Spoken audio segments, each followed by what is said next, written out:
Most teams have played 7 games. We are going into week 9, and the SEC championship picture in terms of the teams that are supposed to peer into it is getting clearer and clearer. Right now, if the season ended today, Texas A&M would be playing against LSU, and they're playing as well on Saturday. And so the question we wanted to answer, and listeners, please chime in. It's who looks the likeliest to play in the SEC championship? Yeah. And I think right now, looking at Texas A&M and LSU, they've both shown enough to prove that they have that spot. Like, Texas A&M putting in work against Missouri, LSU showing that they've made strides from that initial loss that they had in the season. So I think that they've earned it up to this point, but I don't think that they're the most likely because there's some huge games that still have to be played this season. UGA, Tennessee, Texas versus Texas A&M to end the year, Alabama, LSU, Georgia, Ole Miss. There's a lot of games that still have to happen to see. So I think it's still kind of wide open. What do you think? Yeah, I definitely still think it's pretty wide open. There's a lot of good football coming up, and unfortunately for Texas A&M and LSU, one of these two teams has to lose on Saturday. Yeah, kind of similar to the Ole Miss LSU game we saw a couple weeks back. Like whoever lost the game would have 2 overall losses, and one of those teams could have had 2 conference losses, which ended up being Ole Miss. I think for me, where it's not just the teams that are in the lead, as you mentioned, it's the teams behind them, right? Georgia's sitting at 3, Tennessee's at 4, Missouri's at 5, coming off of a win against Auburn. They only have 1 conference loss this season.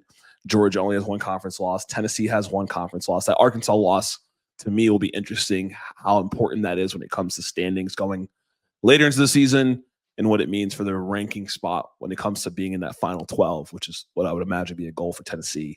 After that, it's Vandy, and then you don't get to the first 2-loss conference team until Bama sitting at 8. Yeah. And then with that, so many teams sitting there, we have the new rules on the SEC. And for most listeners, I'm sure but there's no more East and West. It's going to be just the top 2 teams. So with that, in the tiebreakers, this loss from Alabama this past weekend against Tennessee is huge for Georgia, because now, if it ever came to it where Georgia and Alabama are tied at the end, with the tiebreakers, Alabama would get that nod over them. But now Alabama being the game back is huge for Georgia. So I think, when I'm looking at my scenarios, the way these next games play out, I like a Georgia-Texas rematch in Atlanta. So hear me out. This is if Georgia takes care of business, Texas takes care of business. If LSU loses to A&M this week, it's 1 loss in the SEC for A&M. Texas A&M goes on and then notches their only loss against Texas. UGA takes care of business. Texas takes care of business. There'll be 4 1-loss teams in the SEC. And that would be Georgia and Texas going, LSU and A&M sitting right behind them and losing in the tiebreakers. I don't know. I could see that happening. I could definitely see it. I mean, it's definitely, you're assuming LSU gets a loss to either Texas A&M or to Bama at some point to knock them down a notch. Yeah, to A&M. And so it's definitely a possibility. And like you mentioned, that loss for Bama puts them in a tough spot when it comes to that head-to-head, having that. And we'll talk more on that later. So it would be a fun rematch. I think Sarkisian would probably have his boys up for that game, but they don't know nothing about coming to Atlanta to face Georgia. You're not going to AT&T Stadium in the Big 12 championship anymore. That's a tough game if they find themselves in that position. Yeah, we just know how hard it is to beat a team twice. So I would want to see it once again. Alabama played Georgia twice, beat them the first time, and then lost to them the second time. I'm kind of counting Alabama out in this SEC championship game right now, and I don't mean to count them out, but I think we're with A&M needing to have got to 2 losses, or LSU having to get to 2 losses for them to be in there. I think that the big dogs for this, Georgia, LSU, A&M, and Texas. Now, Missouri, they can win out and take a spot. They would have the head-to-head over Alabama if they beat them this weekend.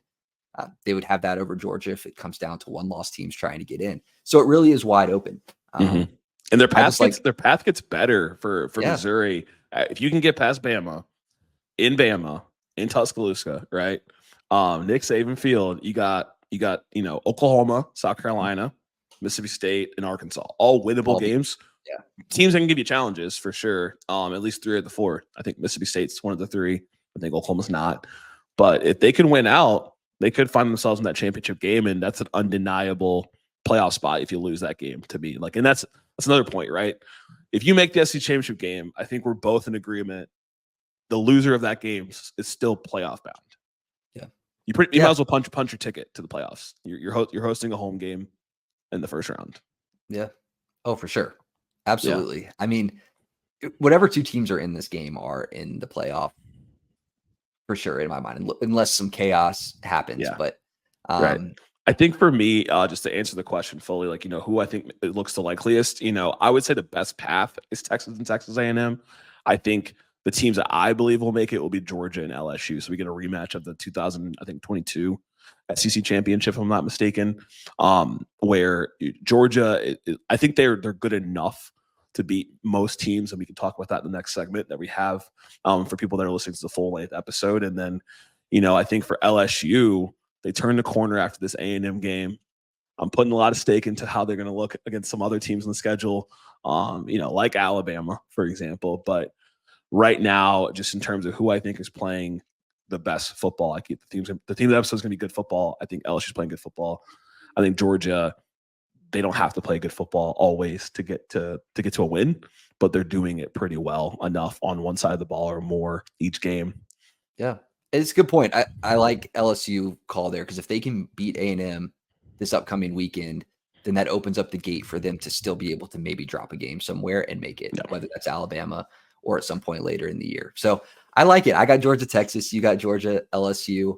I would love to see some other teams maybe slip up in the rankings and see what happens. But that would be either of those games would be fun to watch.